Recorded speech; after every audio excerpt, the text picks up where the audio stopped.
Susana Botró, continúa usted misma, Susana. Gracias. Su comentario. Estuvimos revisando el informe de ejecución presupuestaria de la Dirección General de Impuestos Internos, interesada en ver cuál había sido el comportamiento del sector eléctrico durante el primer trimestre. Lo digo con pena porque realmente, como ustedes saben, el pacto eléctrico no fue firmado por el gobierno, el hoy gobierno, el partido de oposición en aquel momento, pues ellos tenían algunos puntos que entendían que debían ser incluidos en el pacto, algunos puntos que estaban todo a cargo de la CDEE, que hoy pues controla las 3 distribuidoras y comercializadoras de energía, y entendíamos que tanto las pretensiones en aquel momento, las exigencias que hacían para firmar el pacto, como las medidas que habían informado, pues se iban a reflejar en una mejora en el sector eléctrico. Sin embargo, nosotros encontramos que las pérdidas operativas de las distribuidoras, en el comparativo del primer trimestre de este año, comparado con el primer trimestre del año anterior, han ascendido de 27.5% a 34%, incrementándose en un 6.7%. Hay que decir que el programa de gobierno que había sido presentado por Luis Abinader presentaba como razones principales del deterioro del sector eléctrico el aumento de su nómina, la politización del sector y también pues la decisión que debía de tomarse, y así lo hicieron, inmediatamente asumieron la administración, la dirección de las empresas eléctricas, la eliminación de los consejos, que ellos entendían que 3 consejos, cada una de las distribuidoras tenía un consejo, era un gasto muy grande que pesaba bastante en el déficit del sector, y que además pues también pues traía dispersión de las compras de las distribuidoras, falta de dirección y demás. Cuando ellos implementaron vamos a decir, esta política, nosotros desde este mismo escenario habíamos dicho que había que determinar cuál era en el universo de pérdida del sector, cuál era el impacto que iba a tener esta decisión. Realmente lo que hicieron fue limitar el consejo, reducir el consejo a un gran consejo unificado que preside el vicepresidente de la CDEE, el doctor Andrés Astacio. Cuando seguimos mirando los números, CDE recibió 8.273 millones en transferencias destinadas solamente al sector eléctrico. De todas las transferencias que hizo el gobierno, representan el 14.6, solamente superada por las transferencias que se le hicieron naturalmente al Servicio Nacional de Salud y al programa Comer es Primero, que son las dos, uno, la asistencia social que está haciendo el gobierno a los sectores y a las personas, y otro pues los gastos de la pandemia en una crisis sanitaria. Cuando vimos el comportamiento de las pérdidas, las diferencias, el gobierno pasado en su primer trimestre había dejado las pérdidas en 27.5. Hoy en día han pasado a 34.2 para el igual periodo. Usted puede decir, estamos en pandemia.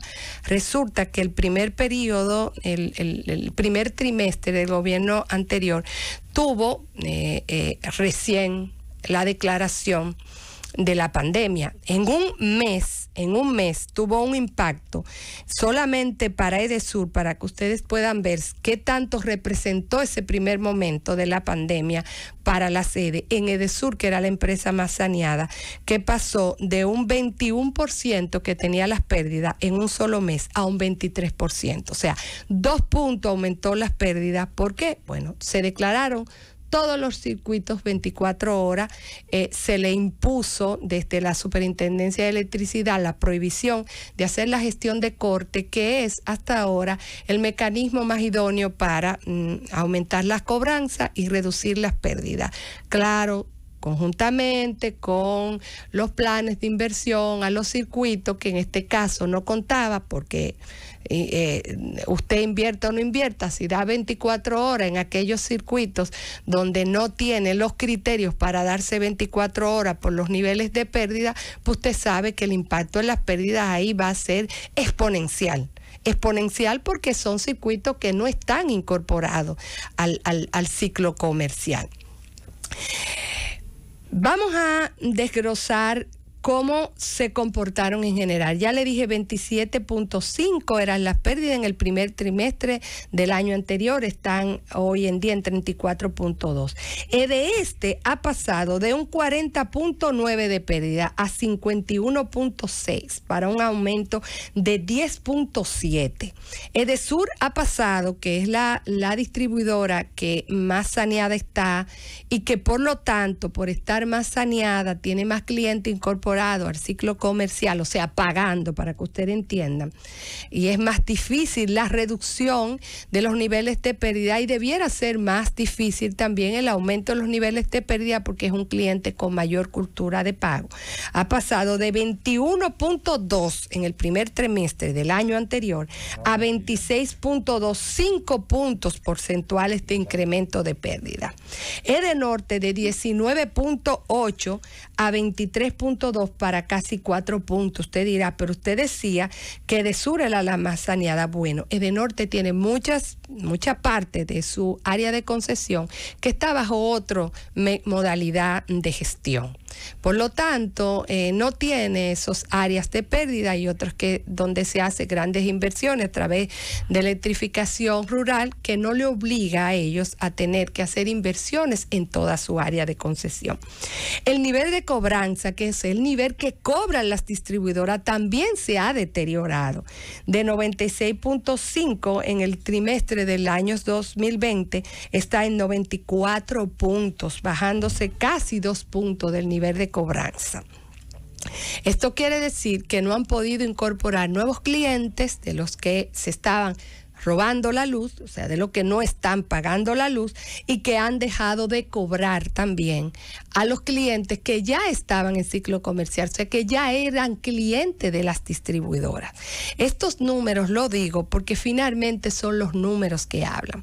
Hemos escuchado y escuchamos bastante que se iban a hacer planes de unificación de la compra de las EDES y que eso iba a reducir en casi 50% los gastos de compra de las distribuidoras, que se iban a eliminar malas prácticas de gestión que pues tenían un aumento en el gasto bastante, que causaban bastante impacto.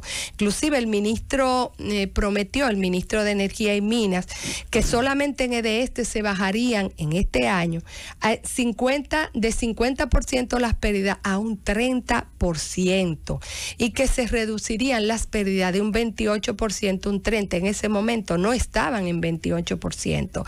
De hecho, se entregaron durante toda la gestión de la administración pasada, se entregaron en un 25% para las 3 sedes el déficit consolidado de las distribuidoras. Y nosotros preguntamos, ¿dónde están los resultados de las medidas que se informaron y que se han tomado o entendidos que se han tomado?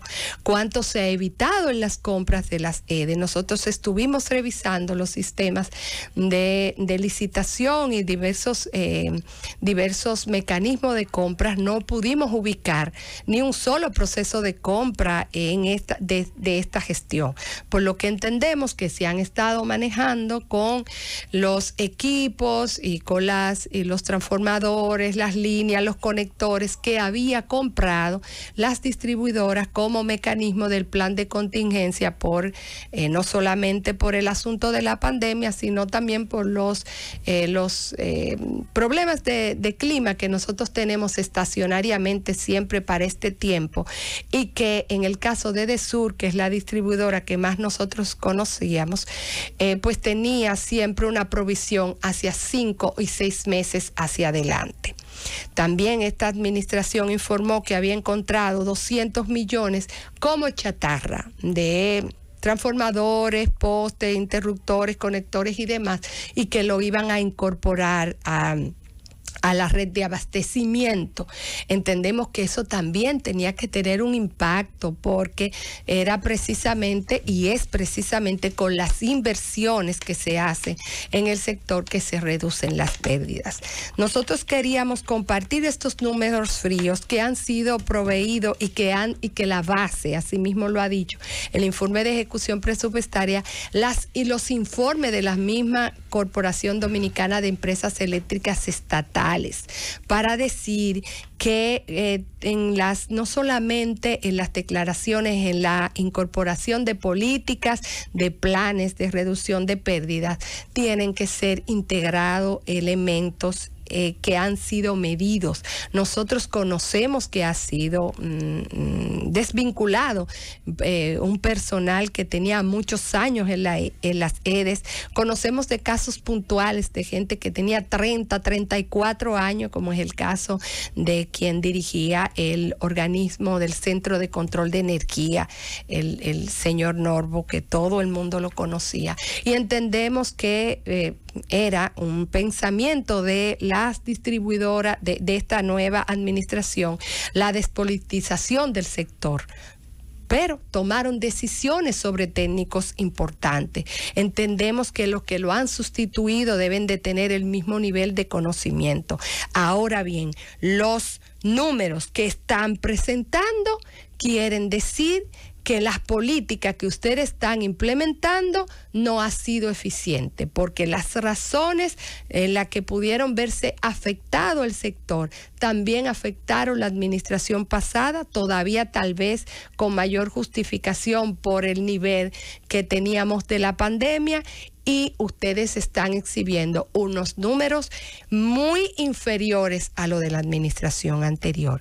Ojalá que puedan ver todos los planes, los programas de mejora de la gestión, de disminución de pérdida, los planes de inversión y demás, y el modelo de negocio de Punta Catalina, que era uno de los puntos que ustedes señalaban como más importante y que hoy se anuncia que pudiera ser un fideicomiso privado, y puedan implementarlo, a ver si nosotros nos ponemos aún con mucho esfuerzo en los mismos niveles de pérdida en lo que dejó la administración pasada, y conquistamos los índices de reducción de pérdida que ustedes habían prometido con las políticas nuevas que iban a implementar. Los números finalmente están hablando.